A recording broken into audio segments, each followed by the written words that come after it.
There's nothing else that I want more. But as you read it, you'll go, it's almost out of place about this narrative smack dab in the middle, but it's really not. It's highlighting God's integrity and that his promises come true when we really do obey. And then we move into the latter half of the book, often called the book of comfort, or the book of consolation, where God is really from chapter 40. And when you step into it, it immediately has this radically different tone of comfort. God's looking ahead, and a lot of the latter half of the book is focused. This is where, there is a dense amount of messianic prophecies that are clear. I'm not like a Jewish scholar, but you read them and you're like, oh wow, that's talking about Jesus. It's talking about the future. It's looking ahead. And a lot of the even early Jewish scholars, as they're looking to it, attribute about 62 different messianic prophecies in these verses all over the book of Isaiah. It's rich. And mathematically, many of us have heard that story about how intense statistical probability is when we look at these prophecies. Isaiah is dense with them and is radically important for many reasons, but that's a big one, especially for those of us as disciples. How many of us have ever done a Bible study on the messianic prophecies and those coming true? Have you guys done that? Man, I'll tell you what, I did that a few years ago, and it's awesome. And especially as you wrestle with your faith and going, man, what about, I believe in science, and what's going on, and I hear all these things, and all of that is fine. Can I explain the Big Bang? I don't know. But when I look at God and he goes, this is what's going to happen, and then 800 years later it does, I go, I can't argue with that. That builds my faith. And I think Isaiah, especially this latter half, it's comfort, it's faithful, it's consolation. There's some warnings there. But it really is God talking about the redemption of his people. As he looks forward now, and at that point, we're not looking really at Hezekiah, looking backwards. We actually now, Isaiah is looking forward to events to come. He's looking ahead to Babylon coming and the judgment that would happen. And even beyond the judgment and the years in captivity they would spend, he's looking so much farther ahead about not just their redemption as Israelites, but the Redeemer King that would come and save us. Allison was probably in her early 90s. Okay, because Moses left for Egypt, left Egypt after he had killed that Egyptian who was harming the Hebrew slaves. He leaves at 40. He's in the desert in Midian for 40 years, and he comes back when he's about 80. So this makes Miriam somewhere in her early 90s, most probably. And so they are crossing through the sea on dry ground. In Exodus 14, verse 29, it says, but the Israelites went through the sea on dry ground with a wall of water on their right and on their left.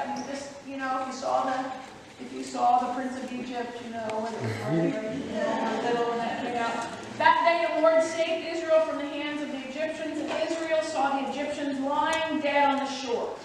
And when the Israelites saw the mighty hand of the Lord displayed against the Egyptians, the people feared the Lord and put their trust in him and Moses, his servant. And then in the beginning of chapter 15, Moses breaks out into song of praise. And in Exodus 15, verse 20, it says, then Miriam the prophet, Aaron's sister, took a timbrel in her hand, and all the women followed her with timbrels and dancing. And Miriam sang to them, sing to the Lord, for he is highly exalted. Both horse and driver he is hurled into the sea. She leads the women publicly. The place was decaying morally. There was a group that was getting richer and a group that was getting poorer. Does that sound familiar to anybody? Okay? Now, as I mentioned the other day, idol worship was terrible, pathetic. Idol worship meant, in those days, heterosexual and homosexual prostitution and the sacrificing of infants. And this moral decay was incredible, which I think we're seeing a lot of moral decay today. Amos is the most confrontational prophet of all the prophets. I think only the last 5 verses are mildly comforting. Otherwise, he is right in your face the whole time. Okay? He just comes right at them from the very beginning. And then the last 5 verses, he sort of softens up and says a couple of things like, maybe your grandchildren will be comfortable, when they come back. You know, maybe actually the South will be comfortable when they come back from their captivity. He's very tough. And now, what's on the horizon? And God had to remove them from the very land that they were promised, the very land that they came from in exile in Egypt, into that God had delivered them for, a miracle, and then now God has to take it away.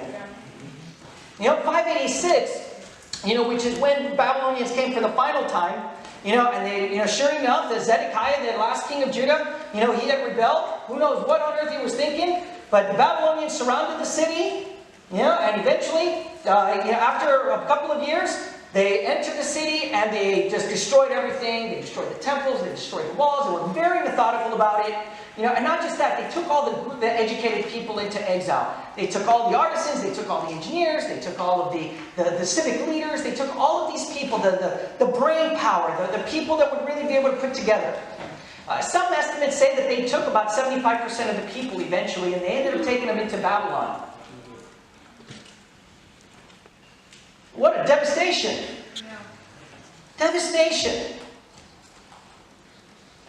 So you have all these people sitting there, you know, and of course Jeremiah is telling them, look, God's going to deliver. You just need to sit there and you need to build your homes and you need to work it out because eventually God's going to work all over again.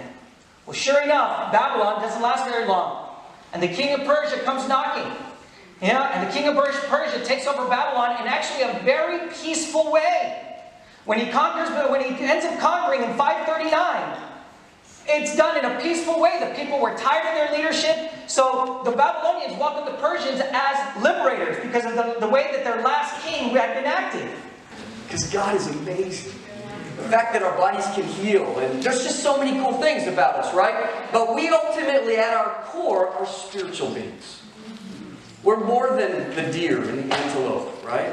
There's more to us than the dogs and cats. We have a spiritual being inside of us that is created in God's image. This passage, Genesis chapter 1, verse 27, is so powerful. God created man in His own image. Now, what does that mean? Is He talking about our physical creation or our spiritual creation? Are we physically like God? No. God is spirit.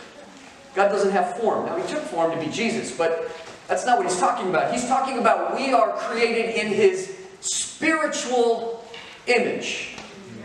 Now, that means that we understand a shadow, a glimpse, a taste of what God is, but it's only an image of God. Images can't do justice to reality. Let me show you an example. So here's an image. Right? It's pretty awesome. If you don't know, that's my daughter. And Hannah and Tacho are getting married in 20 days. Woo! Let me share. So this is an image. Now, if you only knew them from this image, there are things that you could learn about them, but it takes away so many dimensions of who they are. So what can you say? Well, okay, Tacho's taller than Hannah. He has dark hair, she has lighter hair. I mean, you can make all kinds of observations about them, and you might even be able to get insights like, they seem like they're really in love. You know, but no matter how much you study that image, it's just an image. When you meet them in person, there are dimensions that this can never communicate, right? Like their personalities, their hobbies, their passions. What makes them happy or sad? What gives them joy? What causes them pain? Their temperaments. There's so much you don't know